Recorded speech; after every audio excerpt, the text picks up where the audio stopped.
Shalom, shalom, giving honor and praise to the Creator and the Maker of heaven and earth, the Most High Power. This is a presentation being brought to you from the camp Shema Yisrael, based out of Brooklyn, New York. On the human level, giving due respect to Prince Zippor, Nasi Zippor, as well as Prince Nathanael and Chief Nathanael of the tribe of Lewi. Brothers and sisters, I like to sit there and take the time out to give acknowledgement and respect to my teachers, Moreh Yosef, Don Yishai, Chief Simeon, Moreh Hoshea, Moreh Yehotzedek, Kohen Mikael, Moreh Mishael, Moreh Tibak, among many, many others that influenced me in this way of life.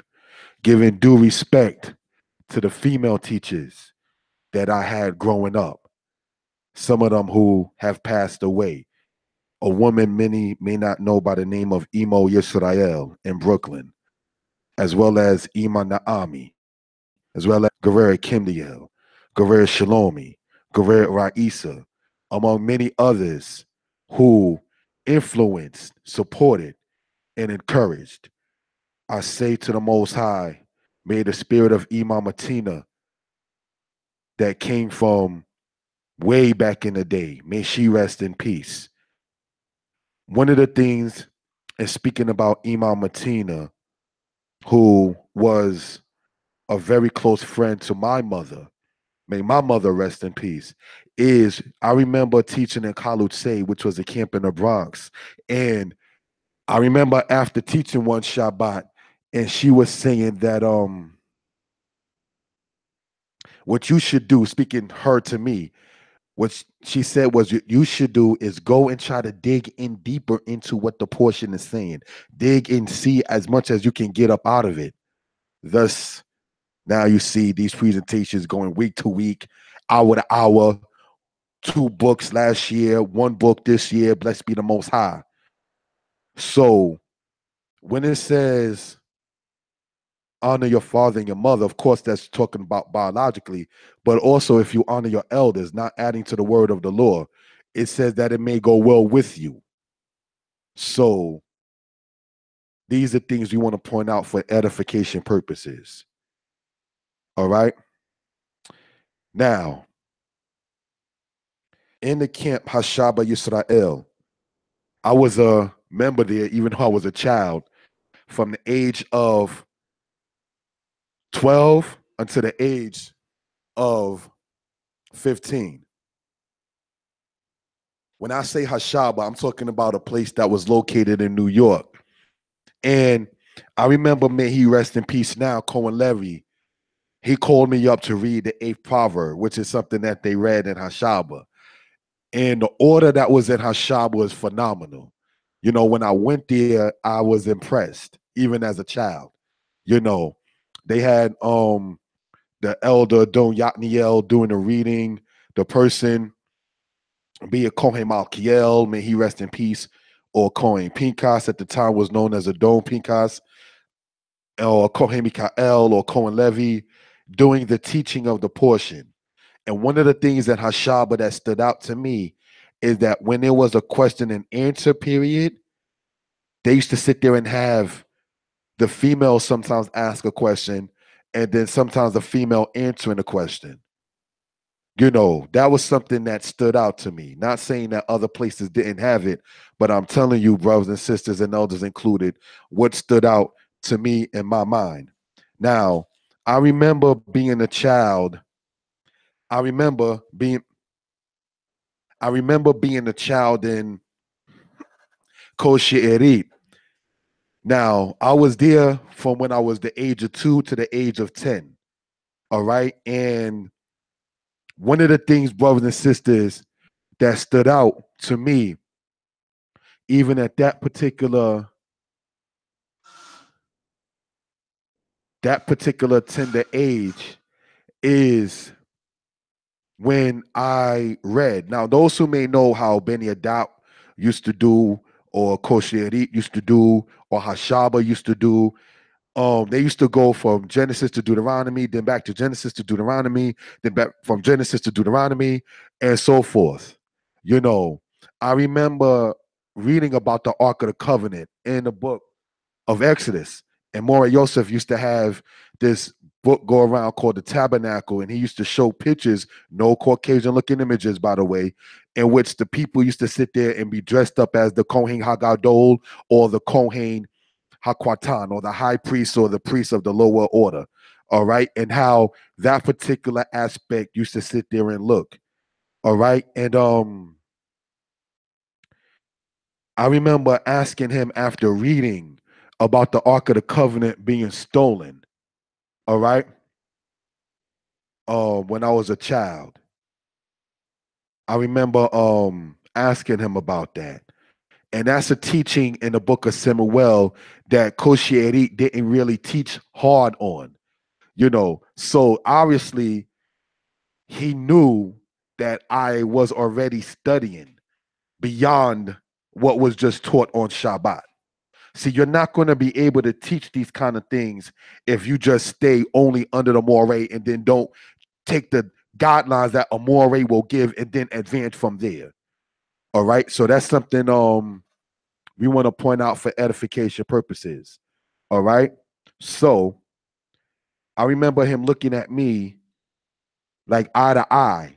And basically, he looked at me. And I remember him telling me this in 1990. He said, keep studying. And so from that point, it was, to put it in layman terms, on and popping as far as studying was concerned.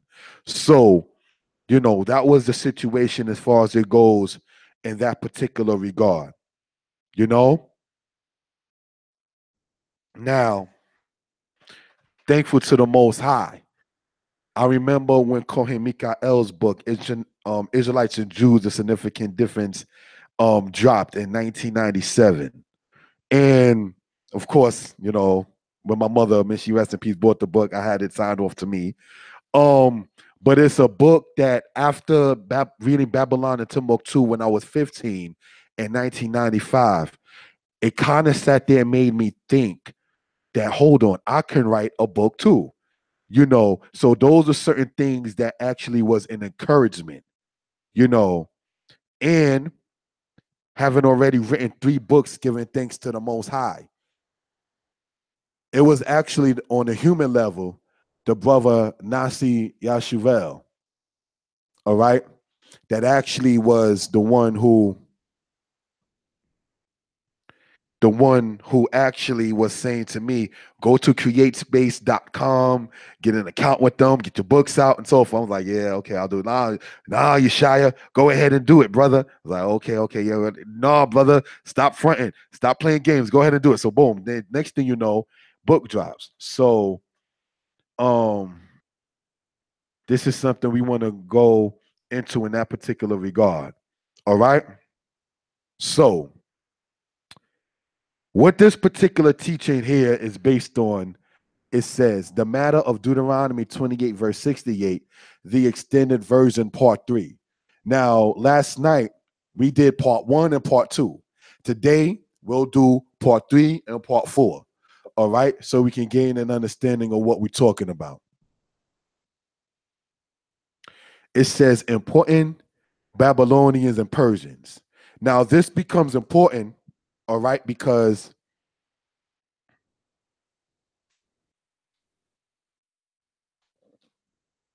this becomes important, brothers and sisters, because it's very important to understand the history of Israel in this particular regard. All right.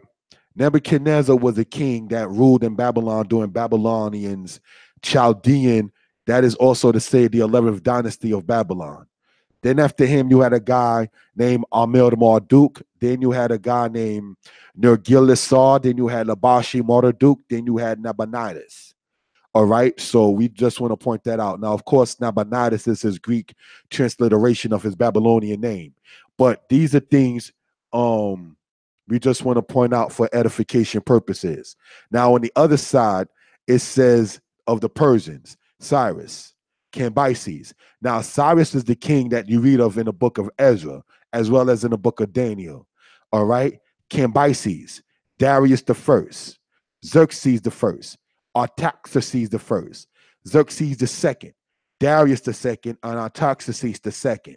So we want to point something out for edification purposes. All right. And that is that Cambyses is the one that started what you call Dynasty 27 in the land of Egypt. All right. So you had Persian rulers that were ruling in Dynasty 27 in Egypt, and then later on in Dynasty 31. All right. So this is something we want to point out for edification purposes. But where they fit in that in the aspect of the house of Israel is that Nebuchadnezzar took over Tyre, took over Judah, and took over the Assyrians. All right. So after Assyria fell to the Babylonians, you read about that in the book of Nahum the prophet. All right. You also see a glimpse of it in the book of Jeremiah.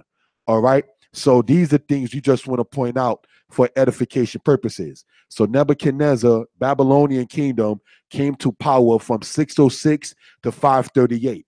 Persia came to power from 538 to 331 BCE era. All right, so we can gain an understanding of what we're talking about in that particular regard. Next slide, please. Thank you.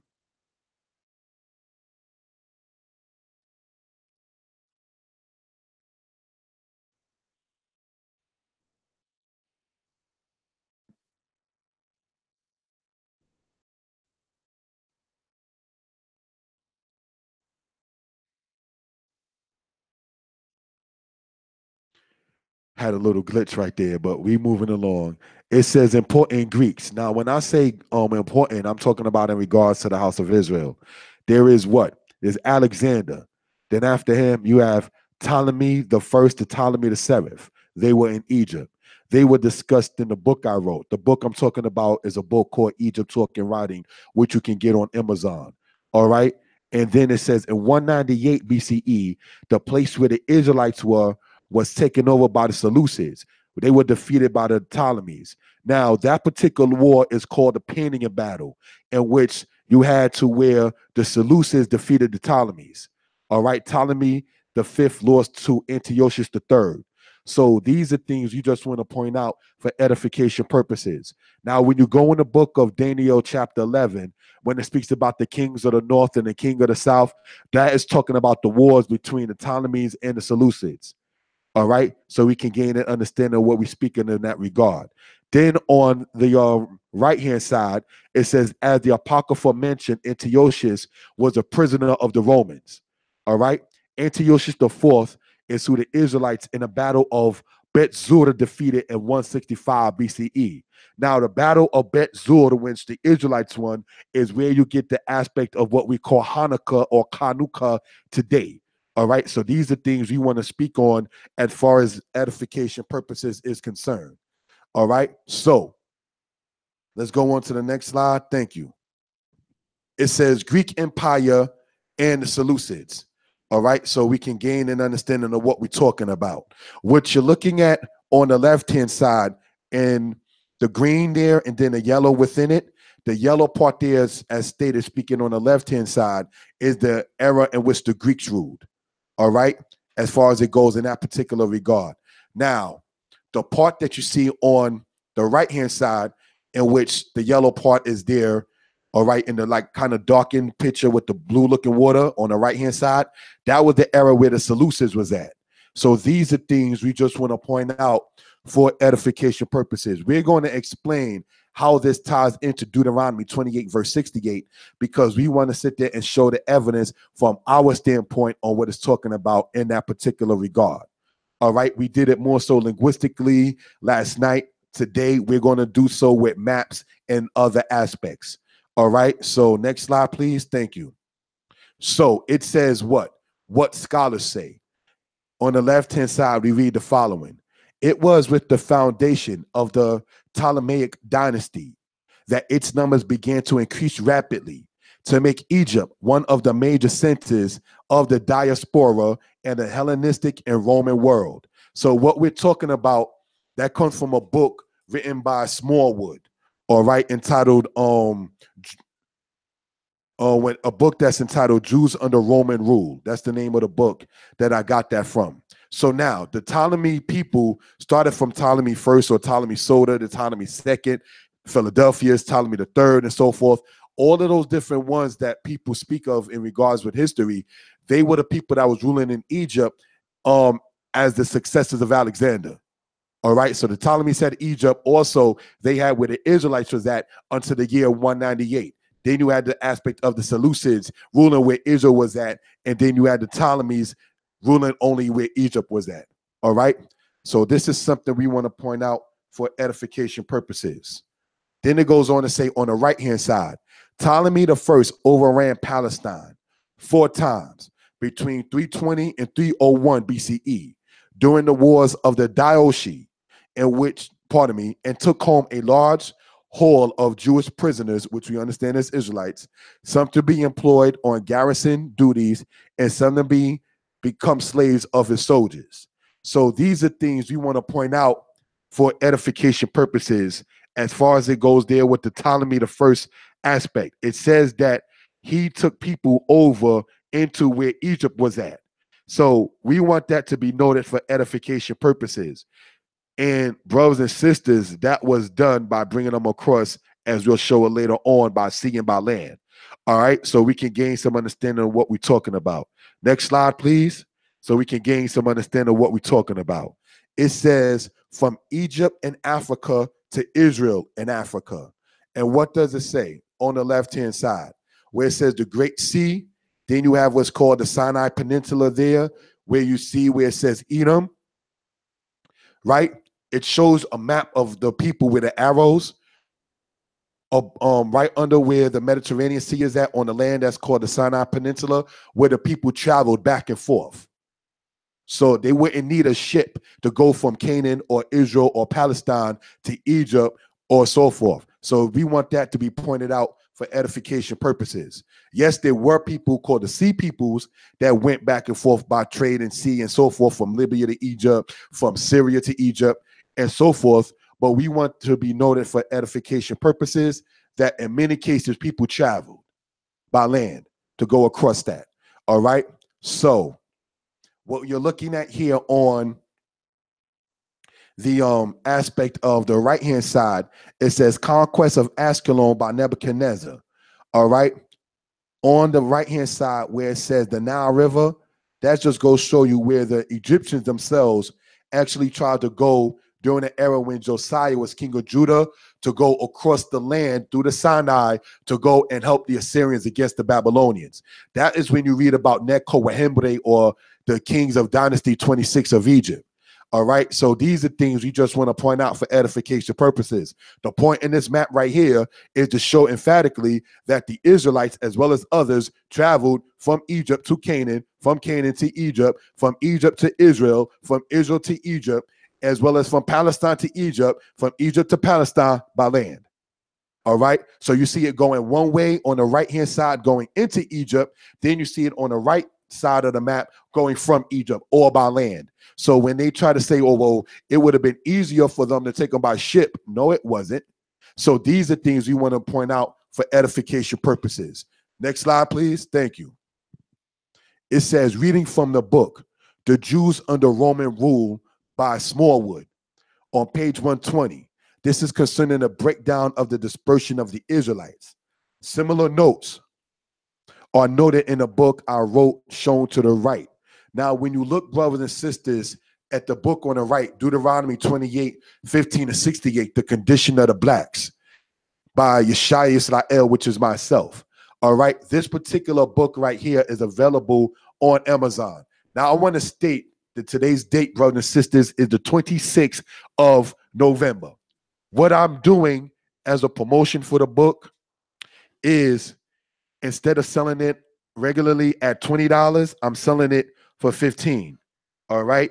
So for those who are interested, they're able to sit there and go on Amazon or go through PayPal and pick this up. All right. And it's very well documented. And I not trying to toot my own horn, cite many references concerning this particular aspect. All right. Next slide, please. Okay. It says what? elephantine matter. According to Mercer, in his book, Extra Biblical Sources, we see that the Israelites were in Elephantine Island, which is in Egypt since the days of Darius II. Thus, we see Israelites in southern Egypt and northern Egypt, certainly by the time of the Greeks. What is the point in going over that particular part is this. The Greek Empire came after the Persian Empire. If you remember, Alexander III, which is also known as Alexander the Great, he defeated, brothers and sisters, Darius III, Commodius in the Battle of Gargamella. Okay, so that's one thing to point out. So the Greeks winning to the Persians, or the Persians losing to the Greeks. In the 4th century BC, we want to emphasize something, that there were Israelites already in Northeast Africa and today called Egypt prior to the time of the Greeks. And that's been documented as shown, as stated in what is referred to as the Elephantine Papyrus. That's mentioned in the book that was shown in the previous slide. Now, Elephantine, colony of Jewish mercenaries and Persian service. As you begin to sit there and see that map right there. That map is taken from a book called Atlas of Ancient Egypt by Baines and Malek. All right, so I can cite my sources and what it's talking about. So the fact that the Israelites was already inside of Persian Egypt, or inside of Egypt that was being ruled by the Persians, shows us good and well that by the time the Greeks came along, the Israelites was already being scattered. So how are you going to try to take Deuteronomy 28 verse 68 and say that has to do with Titus? As we explained last night, that's not accurate in that particular regard. How then can you sit there and try to take it into that when the people were already traveling back and forth by foot over land? All right, so this is something we want to point for edification purposes. Next slide, please. It says important Romans. All right. It says this here: Pompey, Julius Caesar, Augustus, Tiberius, Caligula, Claudius, Nero, Vespasian, Titus. Then I put there the star, It is noted that Vespasian sent Israelites to Greece to work on Nero's canal. It is noted that Titus sent Israelites from Egypt to Rome as his triumph. The temple he destroyed, all right, in 70 AD was not the temple that Ezra built, but rather the temple that Herod built. So we just want to point that out for edification purposes. What you're looking at, brothers and sisters, on the right-hand side, it says, it is noted that Vespasian sent Israelites to Greece to work on Nero's canal. Nero, brothers and sisters, was the predecessor of Vespasian as far as the Roman emperors are concerned. All right. It is noted that Titus sent Israelites from Egypt to Rome as his triumph. So we want to be pointing something out for edification purposes. All right.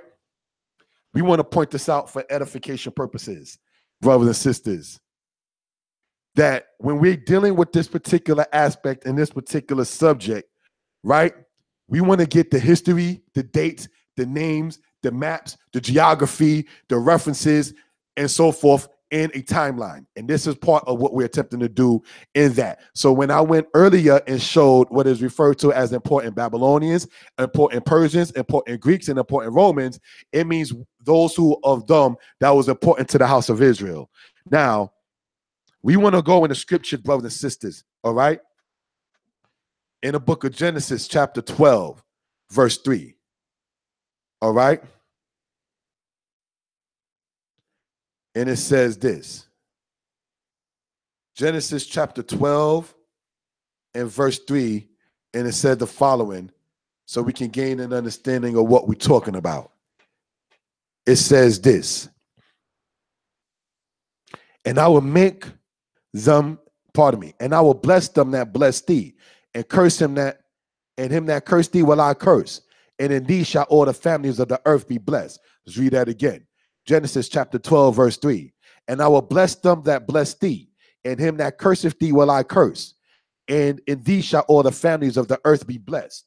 So what's being stated right there, brothers and sisters, is that the nations became blessed even in our demise. Because when you look at what these empires became great during the time is when Judah and or Israel was among them. That's when they began to be known throughout the world. That's when they began to sit there and become great. America became great when we was over there. When you look at who? Alexander the Great. Who else? Pompey the Great. When you sit there and get into the aspect of what happened in the history of this particular case. All right. So next slide, please. Thank you. It says this. More about the Israelites and Romans. Smallwood states the following. The triumph in 71, meaning 71 AD, brought a huge consignment of Jewish prisoners to Rome for slavery. Now, when we say Jewish, we understand just citing the book verbatim is talking about the house of Israel. Fewer than likely to have been deported to Rome at the end of the Bar Kokhba War. All right, so what is the point in this particular aspect? It says that many of the Jewish, which we understand as Israel, prisoners to Rome for slavery.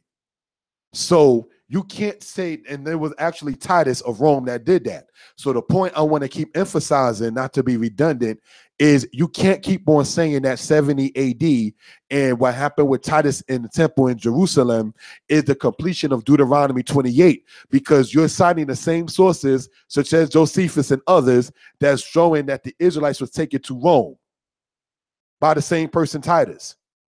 So if you're saying that the Egypt in Deuteronomy 28 verse 68 is only the literal Egypt in Northeast Africa, you then can't sit there and hold that as such, because you're citing the same sources that's saying they were taken from Egypt and Northeast Africa to Rome. All right. So this is something we want to point out. All right. The Bar Kokhba matter ended in 135 AD. If after that matter there were Israelites sent to Rome as slaves, all right, how can we say that the matter of Deuteronomy 28 ends with Titus taking people by ship in 70 or 71 AD? All right, so this is something we just want to ask a question in that particular regard. Next slide, please. Thank you. Tacitus on the matter. Pompey was the first Roman to subdue the Jews and set foot in the temple by right of conquest. Gaius Socius, a Roman politician, subdued the Jews.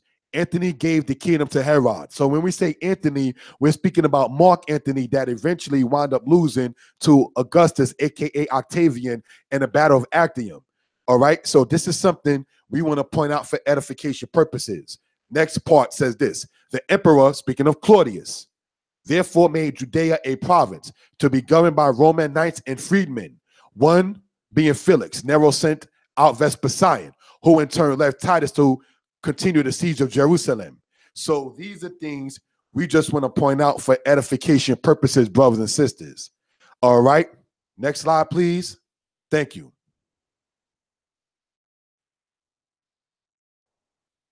Tacitus and Titus. It says this. At the same time, it seemed advantageous to leave Titus at the head of the army, to meet all the eventualities, whether good or bad. The numbers of those besieged, men and women of every age, is said to have been 600,000. Now, what we're looking at in the map, brothers and sisters, on the right-hand side is showing the aspect of the Roman Empire by the time Titus began to have any clout or prestige. All right. By the time he came into power, this is the part in the orange part there that shows Southern Europe, Northern Africa, and Western Asia. That's the part there that the Romans had occupancy over. All right. So we can gain an understanding of what we're talking about in that particular regard.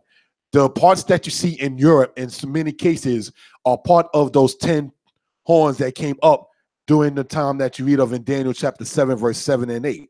All right, that were 10 different European kingdoms and empires that came that and branched forth out.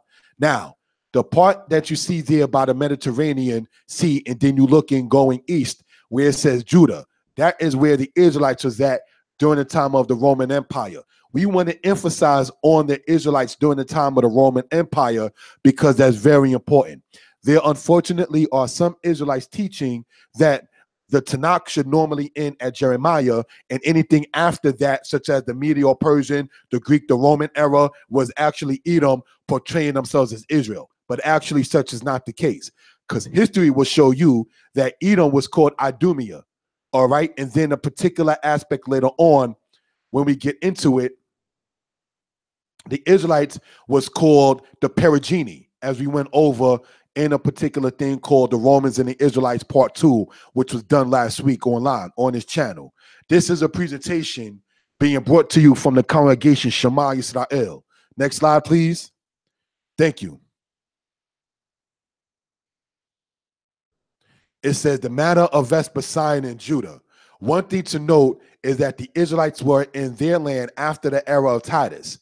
Thus, to try to connect the timing of Deuteronomy 28, verse 68 to only that of the Romans and the Israelites is not accurate, nor is the explanation accurate. Now, when we say the explanation,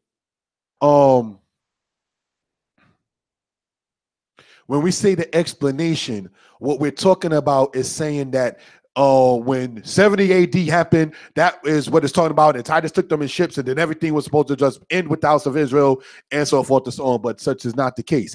If the Israelites were still doing the situation that you read about Masada, if the Israelites was around during the situation of the Kittos battle that occurred from 115 to 117 AD, and then a Bar Kokhba matter that happened from 132 to 135 AD, how then can you just try to cut off the house of Israel in existence in history from 70 AD? I want to emphasize that one more time. If you have the situation of the Masada matter that occurred in 73, okay, AD. Then you had the Kittos matter, all right, that occurred from 115 to 117 AD. Then you had the Bar Kokhba matter that happened from 132 to 135 AD.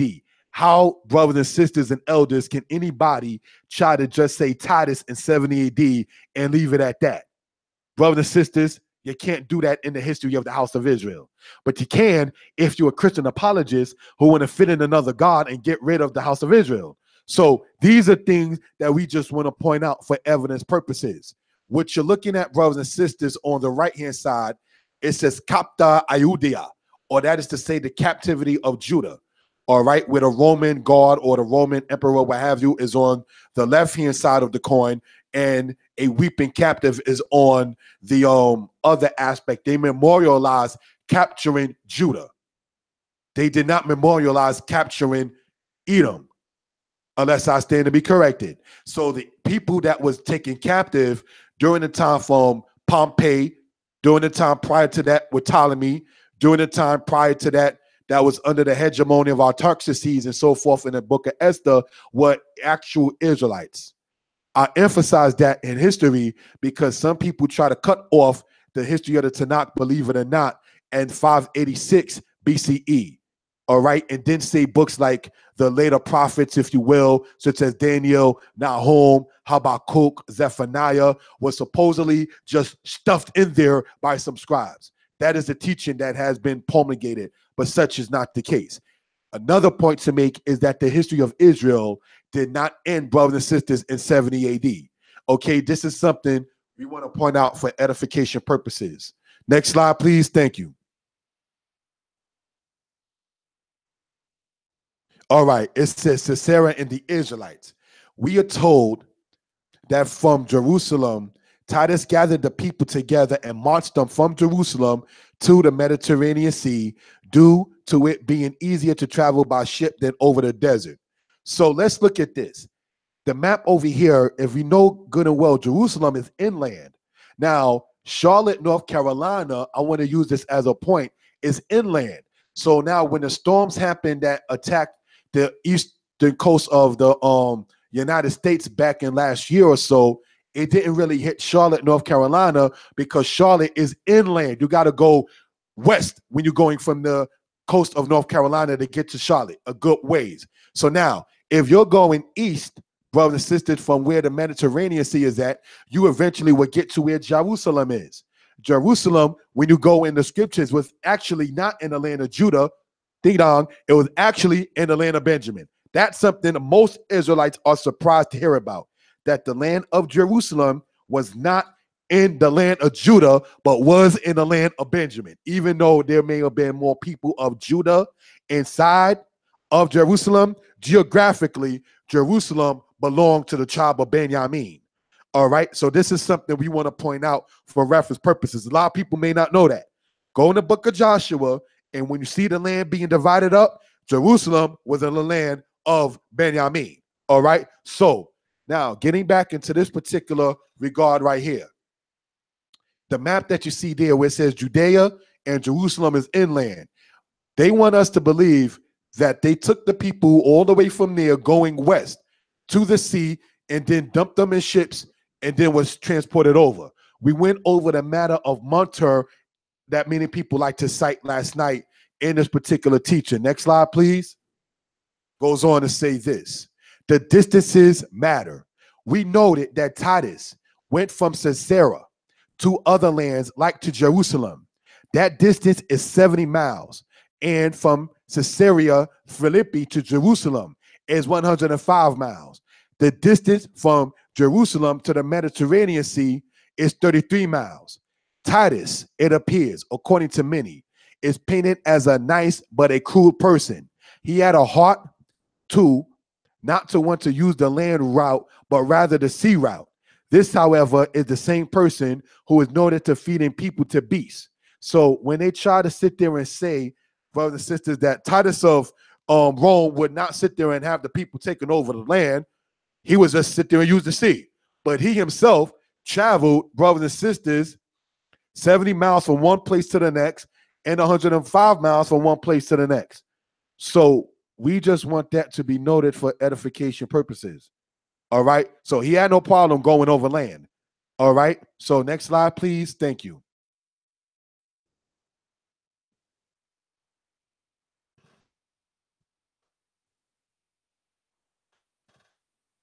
Okay.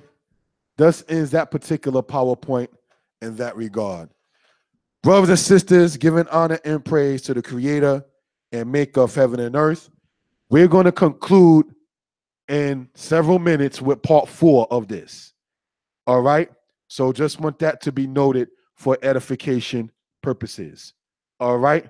I'm going to ask the brother next to me, Josiah Ben Levi, son of our beloved Chief Nathaniel, to read, read. Go give me Psalms 79, Barak Shah, my brother. All right. Thank you.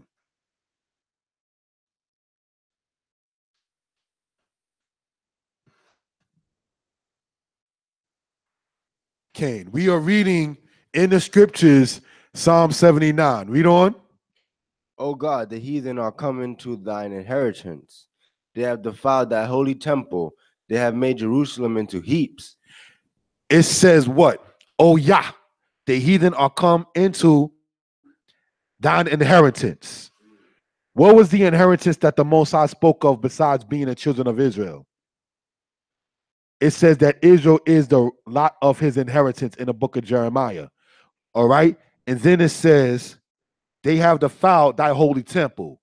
They have made Jerusalem into heaps. So we want this to be pointed out because the land of Israel was being besieged by the nations.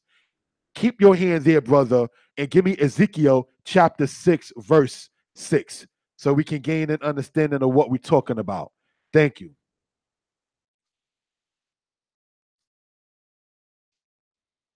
All right. Ezekiel chapter 6, verse 6 reads on this wise.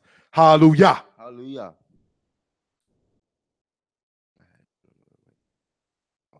In all your dwelling places, the city shall be laid waste. In all your dwelling places, the cities shall be laid waste. Read on. And the high places shall be desolate. The high places shall be desolate. Read on. That the altars may be laid waste and made desolate, and your idols may be broken and cease, and your sun images may be hewn down, and your works may be blotted out. So when it says, "and your works may be blotted out," brothers and sisters, in Ezekiel chapter 6, verse 6, a lot of times when archaeology is saying we don't find too much stuff about the Israelites, we don't really see too much stuff about the Israelites, the Most High said that your works may be blotted out. There was more idolatrous things going on, unfortunately, in the house of Israel than righteousness going on in the house of Israel. All right. So when they sit there and say, oh, we can't find so much, the Most High said, your city shall become heaps and shall become desolate. So that's why archaeologists don't find much of anything of ancient Israel. Yah, the Most High covered it. So this is what we want to point out. Now go from there and give me back into the book of Psalm 79. Thank you, my brother. They have shed their They have given their dead bodies of the servants to be food unto the fowls of the heaven. They have given you the dead bodies to be food unto the fowls of the heaven. The Babylonians did it. The Medes and the Persians did it. The Greeks did it. Did you know that during the era of the Maccabees' time, they used to sit there and bury a person and just have their head outside of the sand and then let the birds sit there and eat off the bodies? These are the things that they used to do to the house of Yisrael. It said they have given the dead bodies of thy servants to be food unto the fowls of the heaven, the flesh of thy saints unto the beasts of the earth. Brothers and sisters, even doing what is referred to as the Atlantic slave trade, even when on the Western hemisphere, it says what? All these curses shall pursue and overtake thee. If you watch the movie Sankofa, which is a movie even on the internet, right? They sit there and show how the people were caged up and that the birds just sat there and ate off the bodies. They have given the dead bodies of thy servants to be food unto the fowls of the heavens, the flesh of thy saints to the beasts of the earth. Animals and birds, we became animal and bird food because Yisrael went against the Most High. This is why we have to get back in line with the Father. That's one thing they do not want. This is something we want to point out. You know, brothers and sisters, if we get in line with the Most High, the society will crumble. And I'm not saying do one law over the other. But do you know if our people in the Western Hemisphere were just to keep the Shabbat for 1 month, do you know this will fall? And I emphasize Western Hemisphere because I don't want nobody in the West Indies or South America to say, oh, they always talk about the Black Americans. No. Our people were dropped in the West Indies before they were dropped in Virginia. So this is something we want to point out for edification purposes. One of the things to sit there and let it be noted is says what? They have given the dead bodies of thy servants to be food unto the fowls of the heavens, the flesh of thy saints to the beasts of the earth. They have shed their blood like water round about Jerusalem with none to bury them.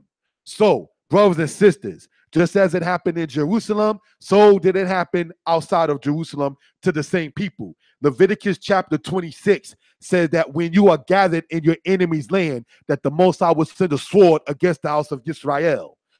So the children of Israel, brothers and sisters, did not cease. We want to emphasize that. The children of Israel did not cease in 70 AD. Story that is being given by Christianity in order to sit there and fit Jesus Christ as Lord and Savior. Because Yah is not the God of the Christians. Because the Christians don't accept Yah as their God. So in order to sit there and fit that out, get rid of the word of the Most High, that's the Old Testament. As somebody pointed out, it ain't the Old Testament, it's the original Testament. No argument. I saw the comment made last night in the chat. I cannot sit there and disagree with that. I read it, kept on teaching and spoke on it. I'm like, I hear you, elder, whoever might have said that. The point I want to emphasize is this, brothers and sisters, is that they have shed their blood like water round about Jerusalem. When the Babylonians and the Chaldeans came in later on, and when the Medes and the Persians done came in, they sat there and tried to stop the temple from being built. Then you had the situation with the Greeks came in. Then you had one European people, the Ptolemies and the Seleucids, basically fighting who's going to rule over where Judah was. They are fighting among themselves to sit there and see in a battle opinion in the 2nd century BCE over who's going to sit there and rule where your tribe of Judah was at. So that's one thing to point out. If our people, we want to emphasize, give me the law, keep your hand there on Psalm 79, and give me the law about the Shabbat. Give me Deuteronomy chapter 5, verse 16, so we can gain an understanding of what we're talking about. If our people kept the Shabbat, when I say our people, I'm talking about our people in the Western Hemisphere. Not saying nobody else in the East should keep it, but if our people in the Western Hemisphere were to keep the Shabbat, let's sit there and see what will happen. Read it. 6 days shalt thou labor and do all thy work, but the seventh day is the Sabbath day unto Yah thy power. In it thou shalt do no manner of work. There will be no more football, brothers and sisters. You see one brother, Colin Kaepernick, football decreased in ratings. And that's just one person. If all the brothers who are into football, our brothers who are into football playing it, if they sat there and stopped playing football and practice on the Shabbat, the NFL will fall. You understand? We want this to be noted. Colin Kaepernick is just one person, and the NFL is like, what are we going to do now? Because the ratings are dropping. People are not watching it like they doing. Now, some people may say Colin Kaepernick is this or that, but perhaps maybe the Most High is moving his spirit to do what he's doing and to be a hindrance to them. You understand? Brothers and sisters, if our people who were into the sports from basketball, boxing, baseball,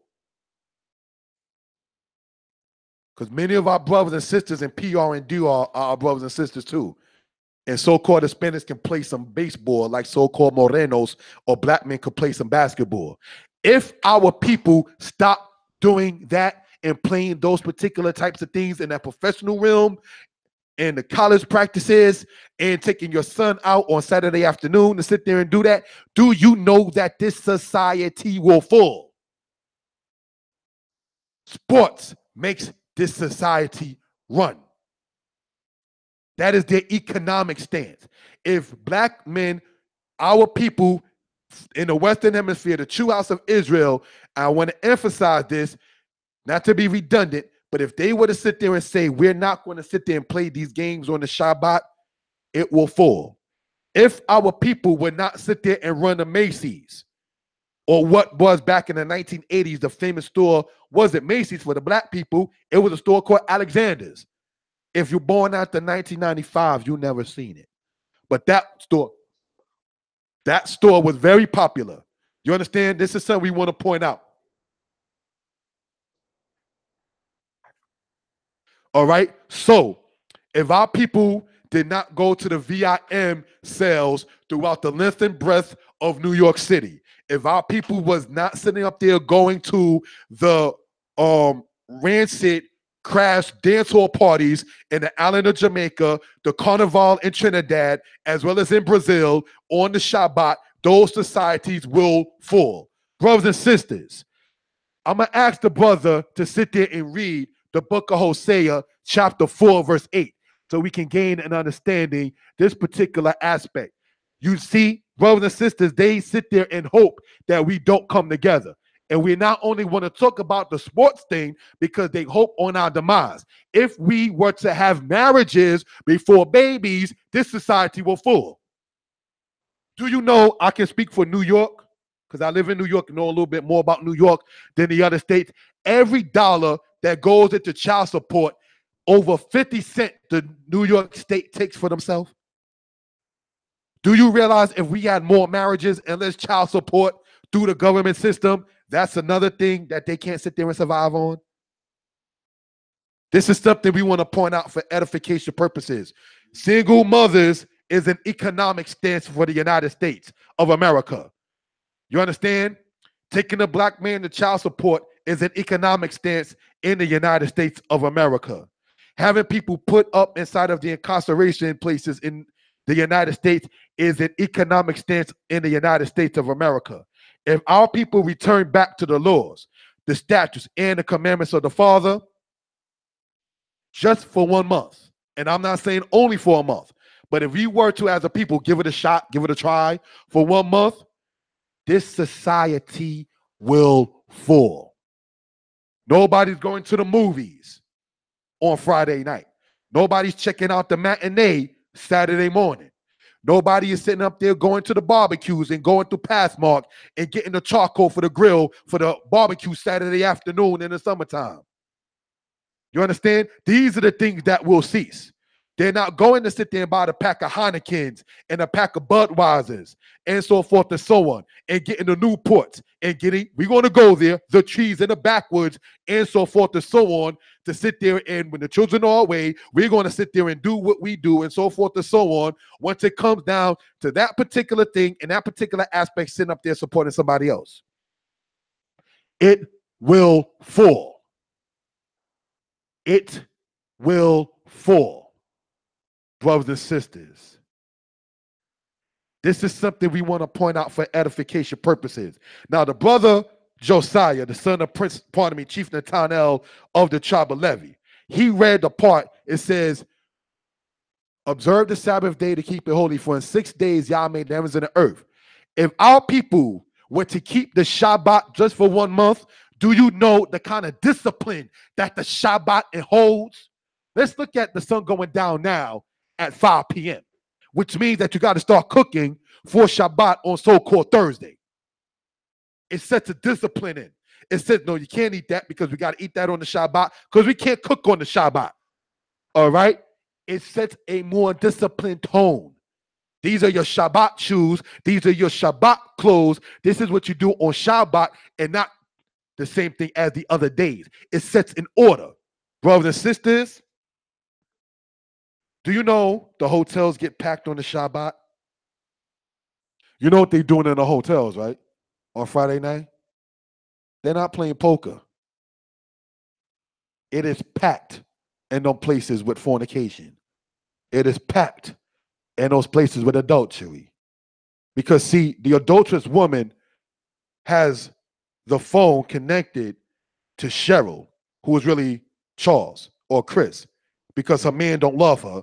So she wants to give of her physical self to another man because he shows her attention, supposedly. If our people kept the laws of the Most High, you don't have the time to give yourself to another man because you and your husband aren't getting along at the moment. And as the husband, if you know that it is a curse to have the eye evil against the wife of your bosom, you would know Deuteronomy 24 says you're supposed to cheer your wife up. So you don't have the time to even have her thinking, he changed on me, he don't love me, and so forth. You're not going to do to her what Leah unfortunately went through. So we want that to be pointed out for edification purposes. Brothers and sisters, what many people may not know is this, and that is this, brothers and sisters. All right? A lot of those fast food places, Wendy's, Burger King, White Castle, McDonald's, you know what their marketing thing is? What do you think? And I don't mean to put nobody on the spot. Brother Josiah, what do you think McDonald's and Burger King monopolize on as far as sales and revenue for those restaurants? What do you think it is? The bacon. No, it is not the food. Brothers and sisters, and I don't mean to put the brother on the spot.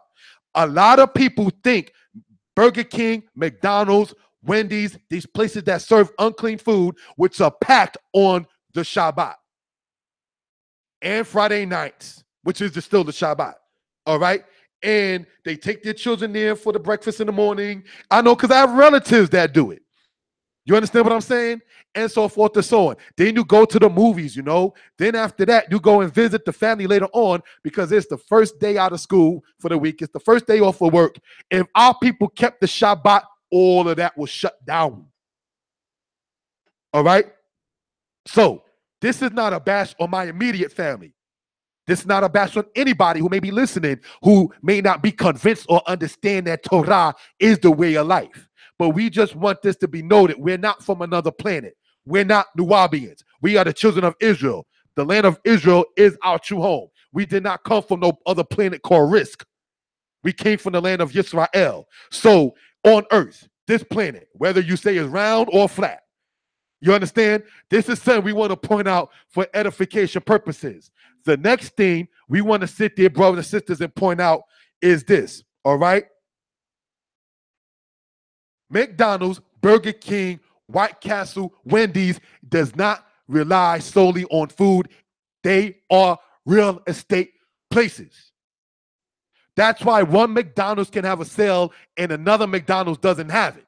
That's why the McDonald's in Manhattan costs more for the same thing if you go there than in other places. That's why they can have a burger for sale for $3 or $2 a change, and the other one you looking like, wow, it's $7 for the same thing in the same store. Is because McDonald's, Burger King, White Castle, and Wendy's does not monopolize on food. They monopolize on real estate and property and land ownership. Every McDonald's you see on the ground is owned by them. That's why if you're in their playground, they call it loitering unless you're there with your children at a certain time, because they own that particular land.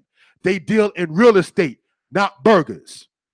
But, brothers and sisters, we want this to be pointed out. They not hurting, brothers and sisters, if we stop supporting them. They're not hurting at all, because their main thing is real estate, not food. So don't think that if we're going to stop eating or don't eat at these kind of fast food places, that maybe the brothers and sisters who work in those places may not have a job. They still have a job because their ideology and concept is not food, it's real estate. So these are things want to be pointed out. I'm not going to play holier than thou. I have gone in McDonald's myself and sat there and bought something to drink just so I can sit there and use the bathroom, because in certain cases, they don't let you use the restroom unless you're buying something. So these are things we want to point out for edification purposes. Now, we're going to go on, brothers and sisters, in the book of Hosea, chapter 4, verse 8. Thank you, my brother. The book of the prophet Hosea, chapter 4, verse 8. And it reads as follows. Hallelujah. Thy fed on sin of my people. Now read it one more time. They feed. Read on. They feed on sin of my people. Who feed on the sin of the house of Israel? The Most High God. What does it say? Pardon me. I want to do this again. They feed on the sin of the people. They are the nations when Israel disobeys the law of the Most High. So these are things we want to point out for edification purposes. They feed on the sin of my people. They are the nations. They feed, that is to say, they are causing themselves to be able to eat on the sin. What does feeding mean? Brothers and sisters, we're going to go on. Go from there, hold your hand there, and give me Leviticus chapter 26, please. All right, so we can gain some understanding of what we're talking about. All right, Leviticus, the 26th chapter. Thank you, my brother. And it reads as follows. We're going to go to verse.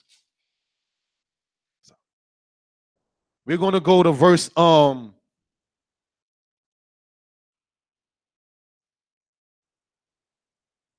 Let's go to Leviticus chapter 26, verse 37, and I'll read it. Hallelujah.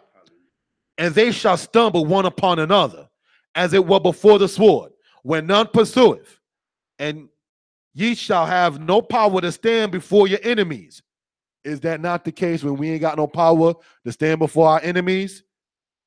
Then it goes on to say what? And ye shall perish among the nations, and the land of your enemies shall eat you up.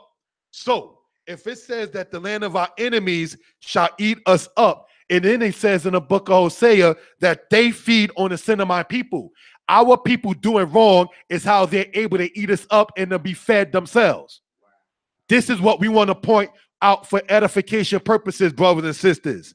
It says what? Hosea chapter 4, verse 8. It says this. They feed on the sin, the kata of the house of Israel. Let's go over the sins of the house of Israel. In the book of Exodus chapter 32, it says that when Israel was doing orgies, adultery, homosexuality, and incest, and who knows what, worshiping Hathor, the Egyptian goddess, as they called the golden calf, because that was a goddess of sex inside of ancient Egypt. The golden calf that they worshiped in Exodus chapter 32 was an emblem of Hathor, the Egyptian goddess of childbirth and sex. So Exodus 32, where it says, Wayakwamu the Sakek, and they rose up to play. It says that Isaac and Rebekah was making sport or playing in their tent when Abimelech saw them. So the scriptures speaking about them making sport or playing, as it says in Exodus 32, you know what was going on. And for those in New York or familiar with New York, let's talk about Bentleys, the Roxys, and those clubs that people used to sit there and have sex in the back alley. That's what they was doing. It says what? They feed on the sin of my people. That is how they get down in that particular thing. So we can sit there and gain some understanding of what was going on. Exodus 32 said that Israel was left as a derision to their enemies. If the enemies attacked Israel while they was worshiping the gods of Egypt, they would have sat there and been annihilated, because Yah left the house of Israel and they had no power to stand before the enemies. So is it the same now? What did Balak tell Balaam? Or pardon me, what did Balaam tell Balak? Listen, I can't curse this people, man. You got to get them to go against their God. You listen, Balak, listen, I know you're not happy with me. But if you want the house of Israel to fall, you hating on them, you jealous of them. Their God doesn't like certain things. You got to get them to turn against their God. So this is what you do, all right? Send the daughters of Moab in, because the daughters of the nations don't shun what the daughters of Zion shun. You understand? The daughters of the other nations do what Israelite women was like, no, not doing that. You understand? The Israelite man will be introduced to certain things that the Israelite woman is not used to or thinking about. It says in Deuteronomy, the 28th chapter, it says, the tender and delicate women among you who will not venture to set the foot on her ground for tenderness. That was the daughter of Zion. Not the raunchy type, not the disrespectful type, and so forth. So what you got to do is get those kind of women in their camp, because they're going to want something new or different, and that's how you get them to turn against their God. So they sent in the daughters of Moab. It says, and the children of Israel was joined to the Baal Peor. Baal means lowercase Lord, all right? And Peor from Peor means opening. So the Baal Peor, it says in the book of Psalms that the children of Israel ate the sacrifices of the dead. It says, it says the children of Israel bowed down and ate of the Baal Peor. Brothers and sisters, that's in the scriptures. Oh my gosh, he's talking about that kind of stuff. It's talked about in the scriptures in Hebrew and in English. The sexuality stuff that they try to sit there and promote is not what Abraham, Isaac, and Jacob was doing. These are things we want to sit there and point out for edification purposes, brothers and sisters. The type of stuff that you see being promoted, you cannot, I think, envision Moshe or Isaiah doing certain things that they try to sit there and promote now as regular acts. So once it comes down to that kind of thing, in that particular aspect, we want this to be noted for edification purposes. It says what? They feed on the sin of my people. And then it says what? And set their heart on their iniquity. In other words, the nation set their heart on the iniquity of the house of Israel. Because in order for them to stand up, Israel must continue to do wrong. When does the movies come out? On the Shabbat. When do the sales happen in those kind of stores? Like what was Alexander's, what was Woolworth, what is now Macy's, and so forth and so on, is on the Shabbat. When do they offer you overtime if you're a union member? On the Shabbat. So these are things that we want to talk about once it comes down to edification purposes and reasoning. They set their heart on their iniquity. That is how they can sit there and survive. Their survival is based upon us not keeping the laws, the statutes, and the commandments. Now, last week when we was teaching on this channel, right, we went over a list of laws that we as the house of Yisrael are to keep.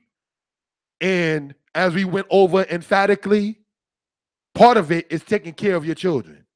Part of it is honoring your parents. Part of it is not delving inside of wickedness. Part of it is not delving inside of lasciviousness.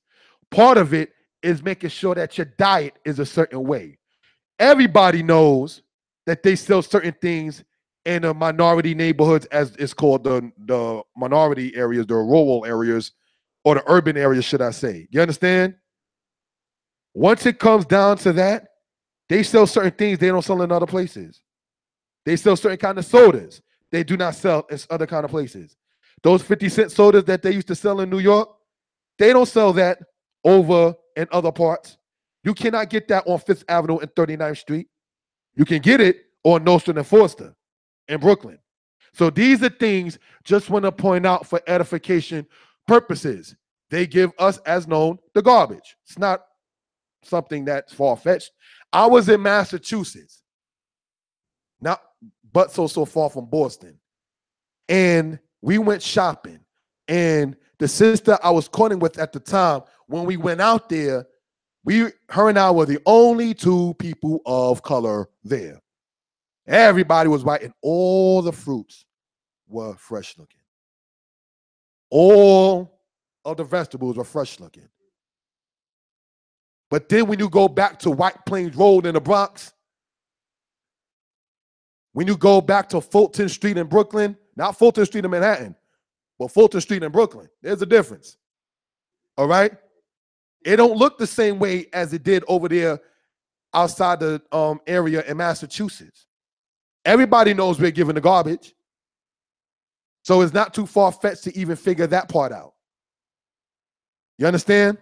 So it says what?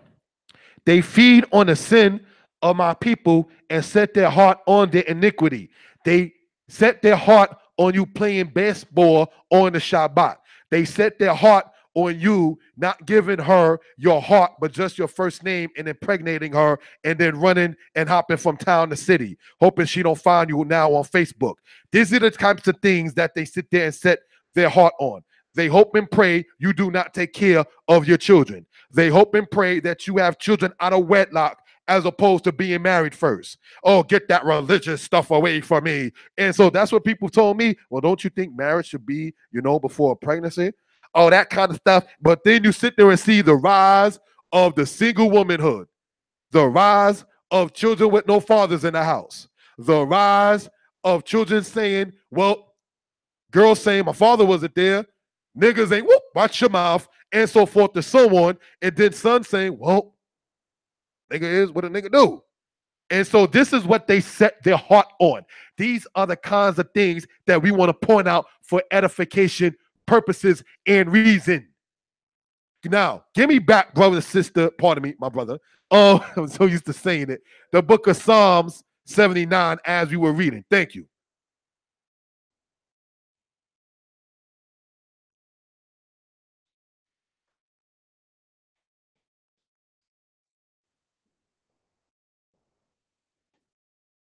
Psalm 79, all right? And it reads as follows. They have shed their blood like water. Oh, Slika, we in verse 3, family. They have shed their blood like water, round about Jerusalem with none to bury them. Read on. We are become a taunt to our neighbors, and a scorn and derision to them that are round about us. Not too hard to figure out what that's talking about. We have become a taunt to our neighbors. Jeremiah chapter 15, please. Give me Jeremiah chapter 15, verse 1, please.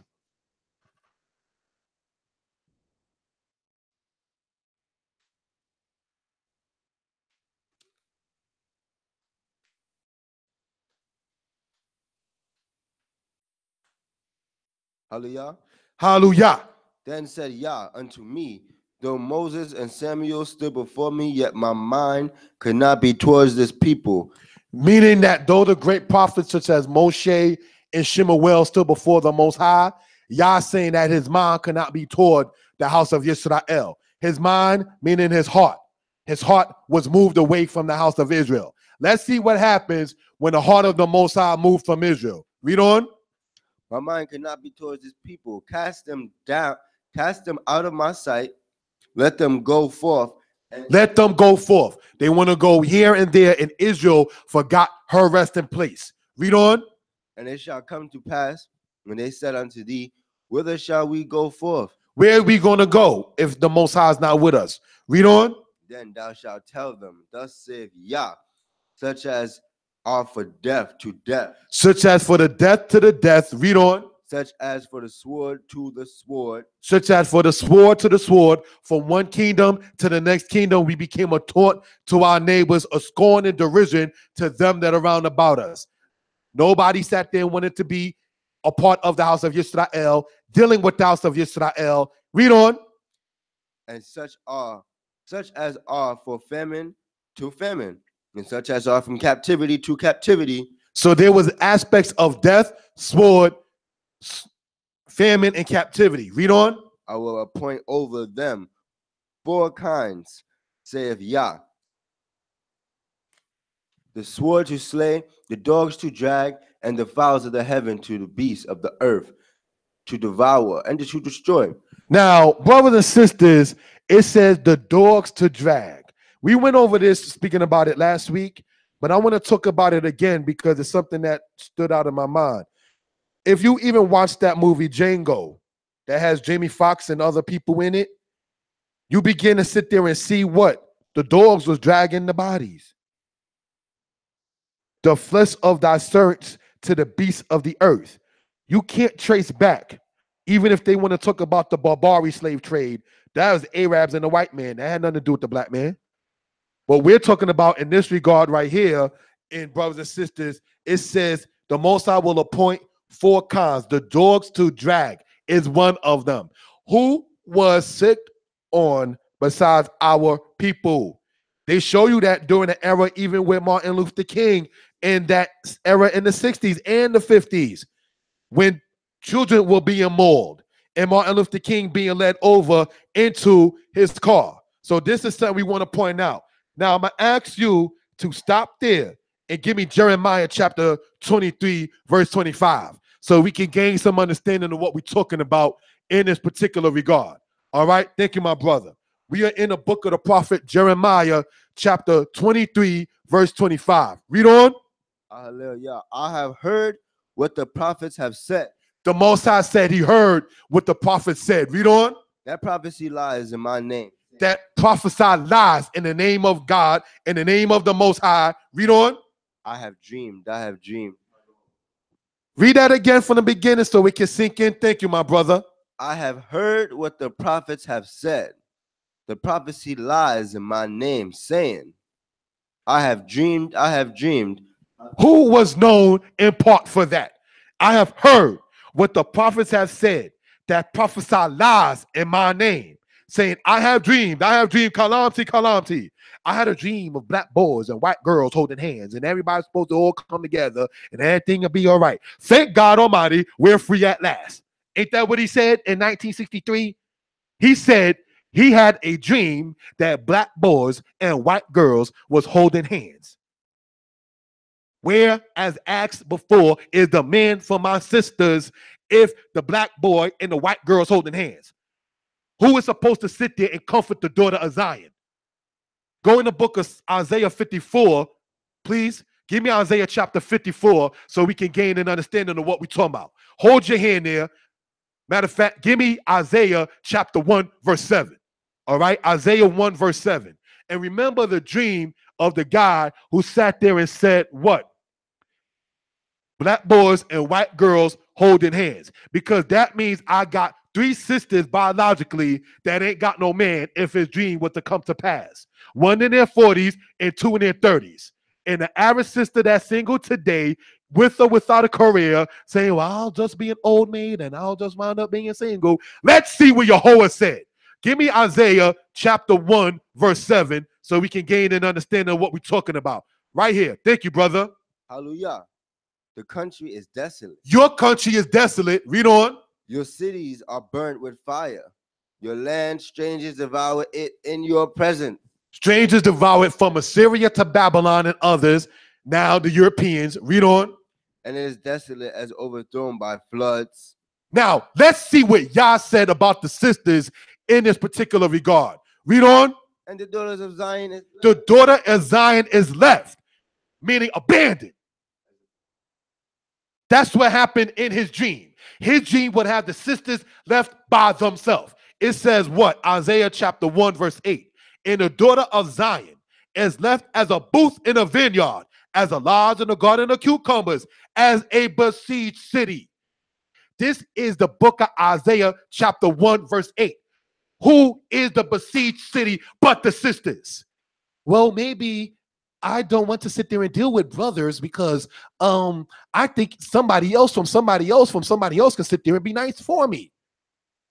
Who is besieging that? Well, you know, the black man ain't really able to take care of you. I can sign things off for you. These are things we want to talk about. These are things we want to point out. It says, the daughter of Zion is left as a besieged city. Every nation that sat there trying to move on our sisters. Every nation, while they promote a guy having a dream of black boys, not black men, but black boys and white girls holding hands. So that way the sisters can sit there and be for them.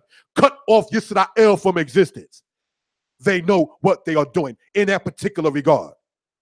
These are things we want to point out for edification purposes. Then give me back, brother, into Jeremiah chapter 23 and read from verse 25 again. Thank you. I have heard what the prophets have said.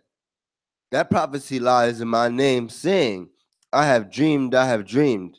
Deuteronomy 28, verse 29, and Deuteronomy chapter 28, verse 68 says, no man shall save you and no one will buy you. But he came along later on and said that, thank God Almighty, we're free at last. Free from what? You still ain't got no land, language, and culture.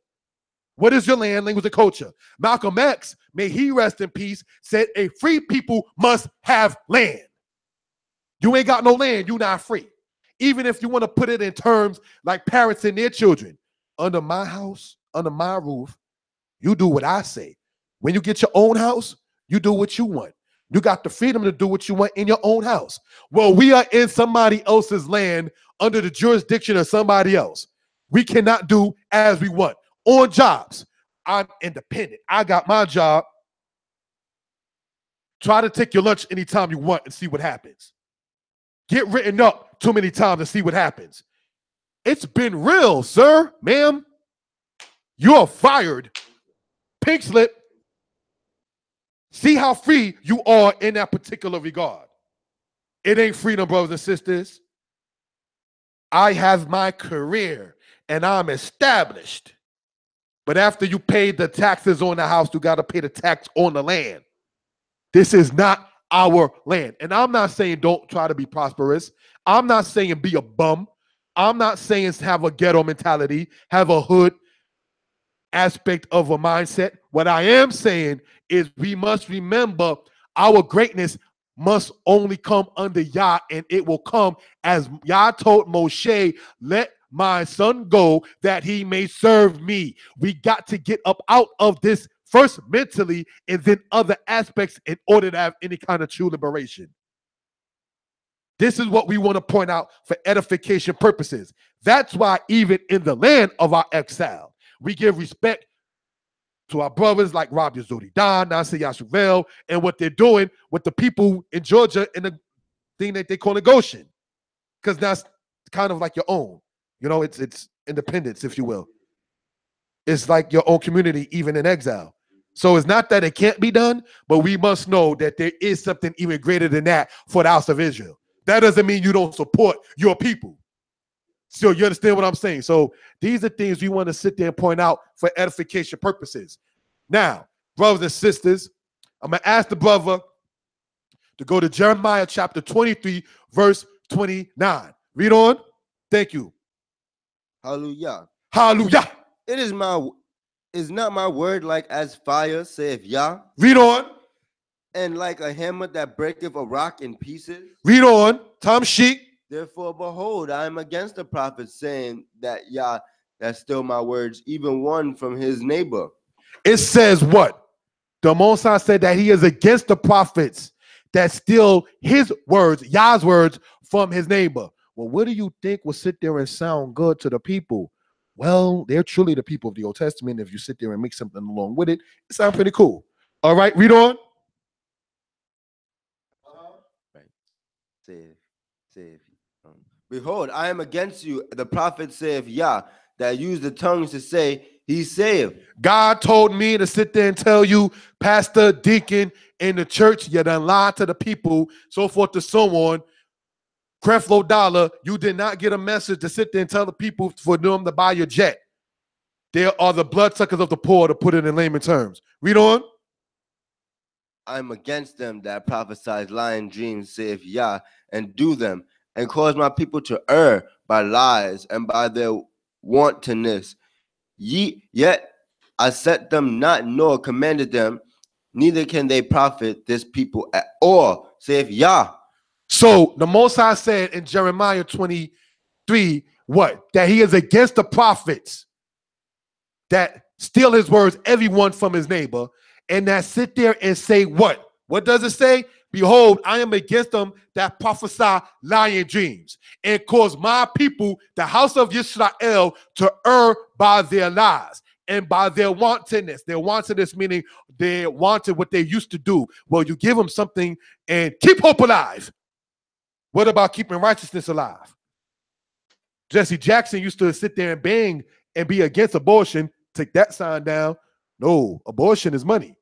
You understand? Stem cell research, as they call it. So when you get back into this, and it says what?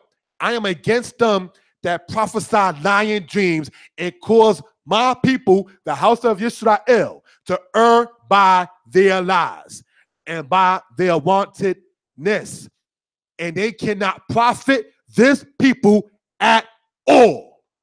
So you're not going to sit there and be able to profit the people whatsoever with that lie, with that false dream, with keep hope alive, with I am somebody. If you say you somebody, that means you don't know who you are. You understand?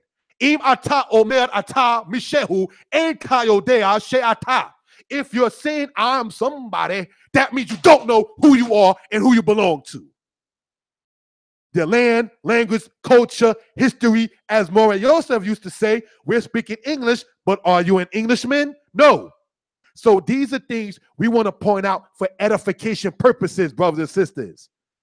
So when it says about us falling as a people, these are the things that we're talking about and get into. You ain't going to find nobody else from any other nation to sit there and be able to break down their history and connect it with the scriptures in that light.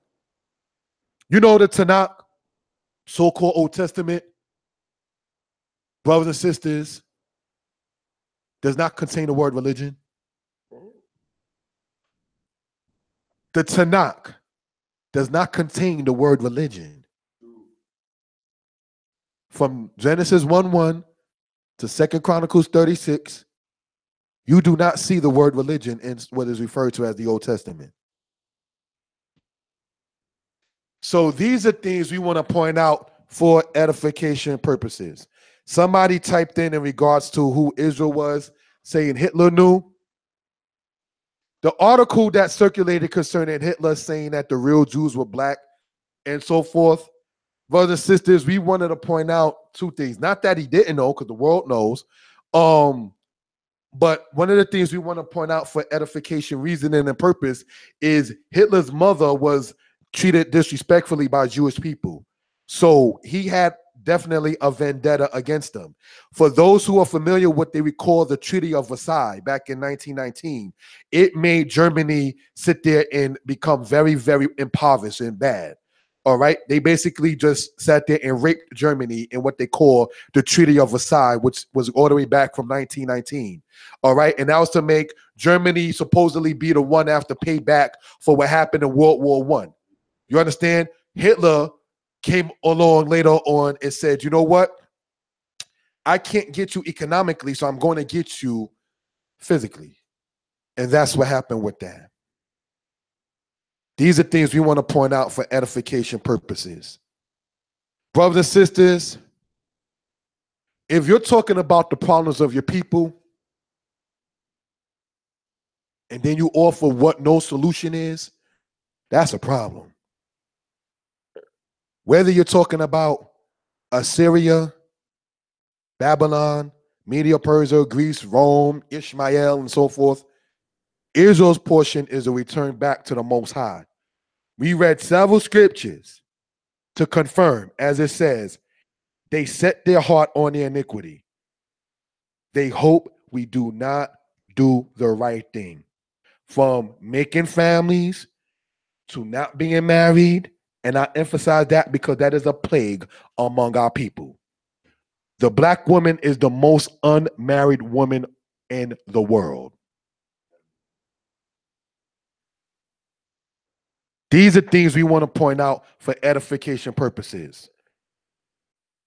The black woman is the most unwed or unmarried woman on the planet.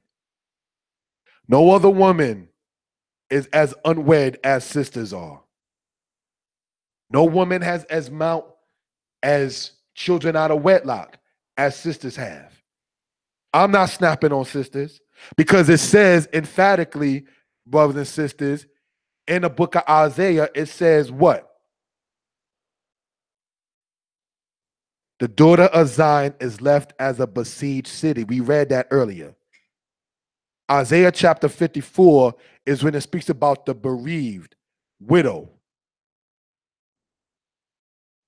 In the eyes and the minds of many sisters, the black man is dead. And I'm using the term black for edification purposes so we can get a point across. All right? In her mind, in many cases, us brothers are dead to them.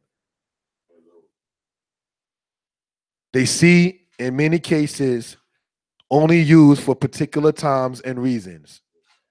We're going to keep it clean for edification purposes. There's children that may be listening. Do you understand? There are, for the lack of a better terminology, women that see men as booty calls.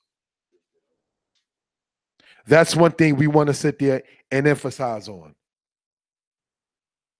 If we know good and well, the Apocrypha, brothers and sisters, speak about the whoremonger. What does it say? Go there. Go and get the Apocrypha, my brother. Tingley. I'm going to ask the brother Josiah to go and get the Apocrypha so we can gain some understanding of what we're talking about. Let's go to Ecclesiasticus chapter 23, verse 16. So we can get to that particular point. Ecclesiasticus chapter 23, verse 16, and it says this, all right? Two sorts of men multiply sin. Two sorts of men. So nobody, but you're just snapping on sisters. No. Two sorts of men multiply sin. Read on. Third will bring wrath. And the third will bring wrath. Read. A hot mind is as a burning fire. It will never be quenched till it is be consumed. Read on. And if a fornicator in the body of his flesh will never cease till he have kindled a fire. A fornicator in the body of his flesh. He has no intentions on marrying a woman. He has no intentions on going to a father or going to a brother. If her father's not there, he has no upright and to be, as the Most High said to Joshua, be strong and of good courage. No, he'd rather sit there and do what this says right here. Read on. All heard is sweet. Read again. All bread is sweet to whoremonger. All bread is sweet to the whoremonger. So it don't matter which kind it is, short, tall, black, white, fat, skinny, crippled, and so forth. It says what? All bread is sweet to the whoremonger. He will not leave off till he die. In verse 16, it says until you have kindled a fire. You know what that fire is called? Herpes, concord, HIV, AIDS, crabs, syphilis, gonorrhea, getting burnt. That's right there. That's what that's talking about. They had hepatitis back then. The same symptoms hepatitis C does with your liver is the same symptoms that AIDS does with your liver. It says the whoremonger will not leave off until he have kindled a fire. That's one aspect. Then you got the other aspect. He got a baby here and a baby there and a baby there, and he's not taking care of them. Ecclesiasticus chapter 16 speaks against men making children and not taking care of them. It is better to have less children and have them in the fear of Yahweh as opposed to a bunch of children and they don't serve the creator of heaven and earth because you're too busy trying to sit there and deal with the other baby mamas. We want to understand. We got to say this is our kakma, wisdom, and bina, our understanding. If you getting out of the house of Israel, only verbs and past tense in Hebrew, you off. And I say that as the more in Hebrew in the camp. Read. A man that breaketh wedlock. A man that breaketh wedlock. What does he say? He doesn't go to her father. He doesn't go to her brother. He doesn't try to respectfully woo and win her mother over if the father's being abstinent and saying, well, you know what, I'm still a good guy and so forth and so on. He doesn't even go in that route. What does the man that break wedlock say? Now, let's understand breaking wedlock. That is, we're not going to get married. We're just going to do what we do. We're going to act like we're married. We're going to play house, perhaps. Read on. A man that breaketh wedlock saying thus in his heart. Read. Who seeth me? Who sees me? Brother Josiah is in Brooklyn. I'm over here in Poughkeepsie. Captain Kazak is over there in Brooklyn teaching on Mondays in the street. I'm over in Harlem. Who seeth me? I'm just using those names so we can get and drive a point home. All right? The whoremonger says in his heart, breaking wedlock, who sees me? Read on. I'm compassed about with darkness.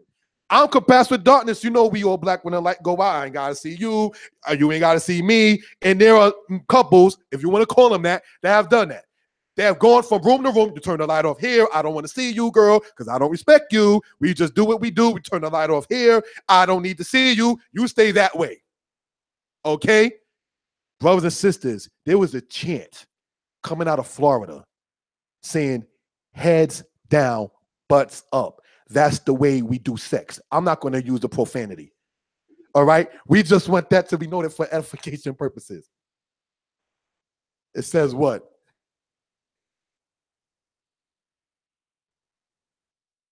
A man that breaketh wedlock saith thus in his heart, who seeth me? I am encompassed with darkness. The walls cover me, and nobody sees me. What need I to fear? The Most High will not remember my sins. Ain't that what they say? There were some people teaching what? Well, premarital sex, you know, it's not really a sin. Yes, it is. Yes, it is, brothers and sisters. Because you're supposed to sit there and have marriages. There's nothing wrong with having marriages. Our great-great-grandparents had marriages. It's better that way. It's safer that way. You have less worries that way. You don't have to sit there and hope, well, I hope she got her uncleanness, so I ain't got to be stuck with that. You ain't got to worry about that if you go about it originally the correct way. Don't put the cart before the horse. Put the horse before the cart. What does it say? Your house, your wife. It's good to have some kind of establishment already because most females look for what?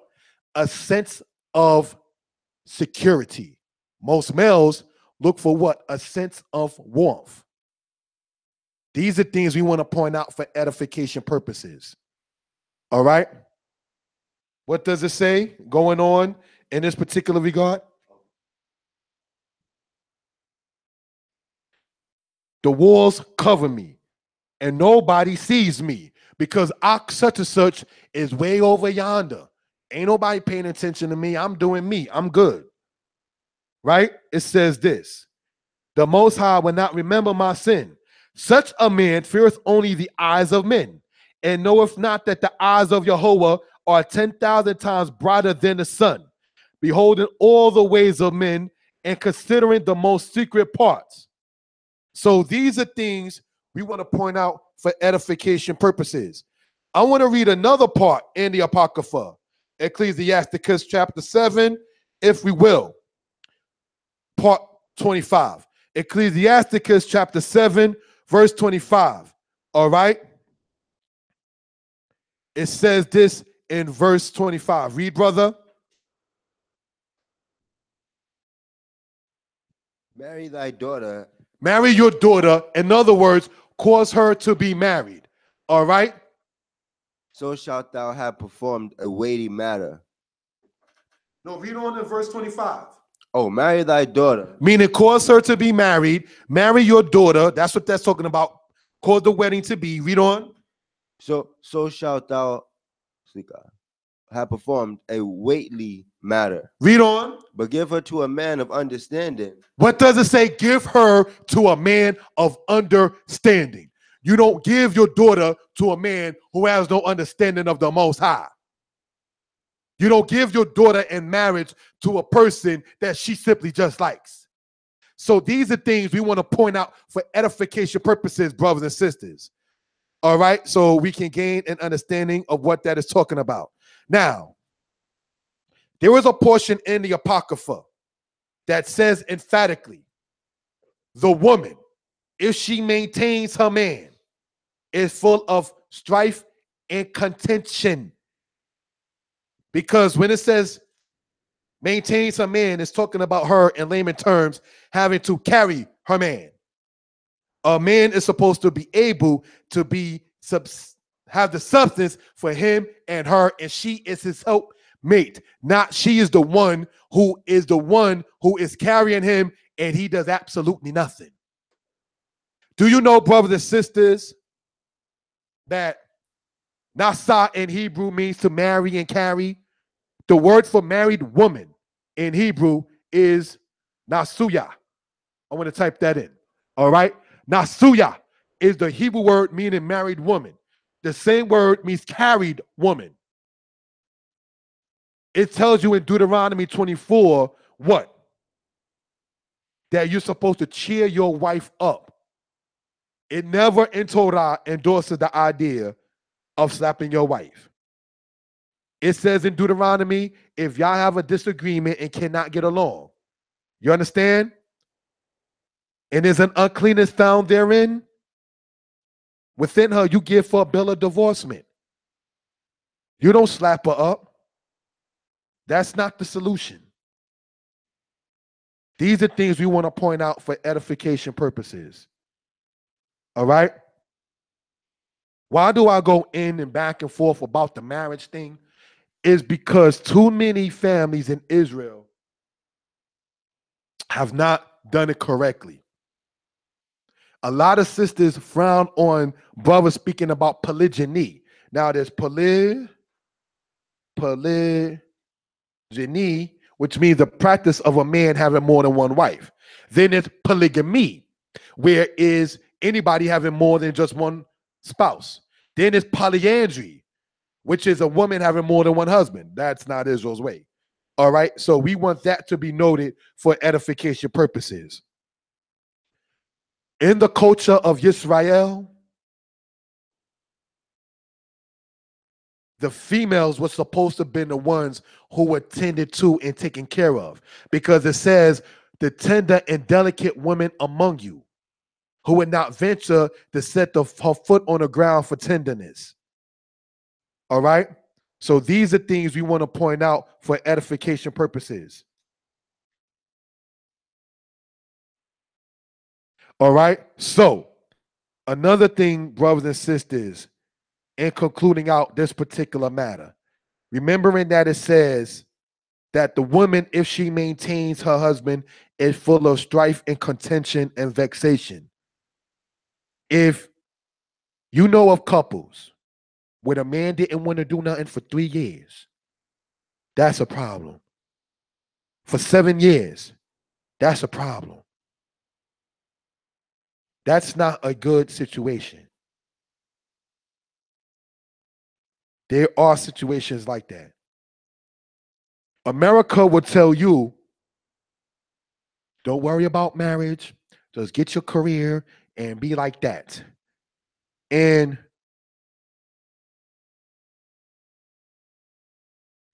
if I spelled the name right, one of the things is this. There was a lady named Connie Chung. She's now married to the guy Maury Povich, and they adopted children. She said that she forgot to have children because of her career. Being so caught up in this, American society will cause you under the capitalistic aspect to sit there and do a baby form of genocide. they promote now actual divorce more so than marriage. Remember divorce court? They actually promote abortion more so than midwives. I want you to understand the kind of society we're in. They promote abortion more than midwives. They give mothers a hard time, brothers and sisters, to keep the afterbirth that comes when she gives birth. They actually sit there and give mothers a hard time for her to be able to keep it. But they prefer and endorse Planned Parenthood. They don't endorse marriages. You're following the American dream. The man Martin Luther King, who sat there and said of his dream of black boys and white girls holding hands, by 1966, he said that statement in 63. By 1966, 67, and before he passed away in 68, he said, speaking of himself, I fear I led my people to a burning house. That's what he said. Brother, the Tanakh is behind you. I'm going to ask you to go to Isaiah chapter 9, verse 15, so we can gain an understanding of what we're talking about. Martin Luther King, before he passed away, the one who they always want to praise as him in his dream, he didn't have his dream fulfilled within himself because Miss Coretta Scott King was a sister. So he didn't have his dream being fulfilled even in his reality. We ain't going to talk about his personal life. That's not what we're discussing, okay? What we're talking about is what is known and understood, okay? I'm going to ask the brother, all right?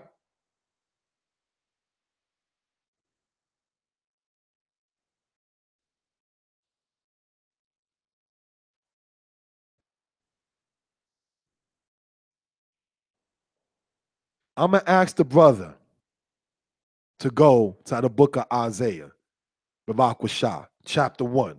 Thank you. Let's go to Isaiah chapter 1, verse 8 yet again. Okay. And the daughters of Zion is left as a booth in a vineyard, as a lodge in a garden of cucumbers, as a besieged city. Now, go from there to Isaiah 9, verse 15. Remember, his dream has sisters with no one. And he said he feared, he led his people, showing possession. He said, in quote, I fear I led my people to a burning house. Do you know he was assassinated April 4th, 1968?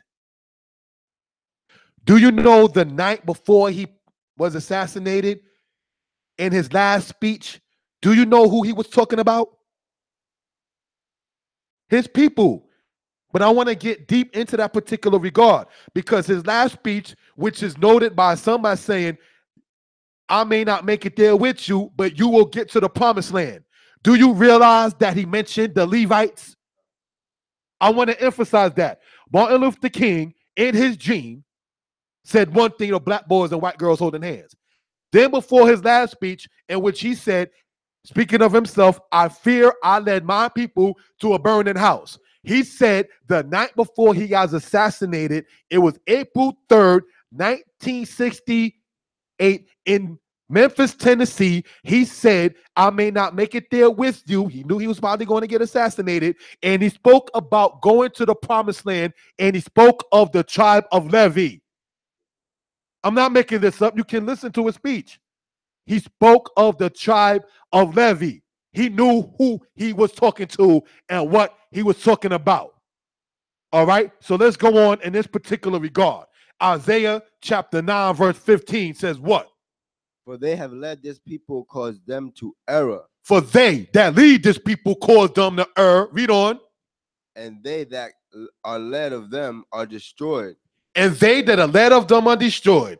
Brothers and sisters, did you see the recent picture of I Am Somebody, Jesse Jackson, and Al Sharpton? Now, I don't mean to sit there and try to be disrespectful or anything of that sort, but Al Sharpton, among many of the other ones, when he sat there and made that false allegation and led the people astray, and had some of them to be destroyed in the Tawana Brawley case, which was a made-up rape case in which you had a black girl under the age of 20 years old standing up there talking about she was molested or raped by 4 white cops, had brothers going from Bed-Stuy, Crown Heights, Brownsville, Flatbush, or rushing downtown Brooklyn in 1989. Then Al Sharpton comes along later and says, well, I just wanted to test the system. The allegations was false. What? It says this right here in the book. That was 1989. Check that guy out. He made up doing what European women truly did do. It was a nigga that raped me. They switched it. It was the 4 white crackers who raped her, supposedly. Then came out and said it was a lie. Those white men did not rape Tawana Brawley. But what did the Most High say through Isaiah the prophet here? It said, for they that led this people caused them to err. So when brothers came from different hoods, ghettos, parts of New York, and rushed Borough Hall train station in downtown Brooklyn, where the 2 and the 4 train is at, and the police is like, oh my gosh, what do we do? All over Allah. These are things we want to talk about. Did you see their recent picture?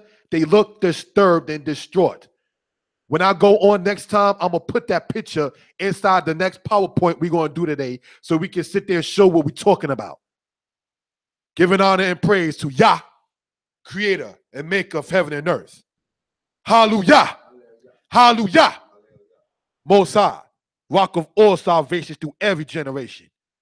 Giving thanks to thee, the one who sees all and is unseen, the one who judges all and is not judged, the one who knows all, and by your own desire, sit there and distribute knowledge to the sons of men.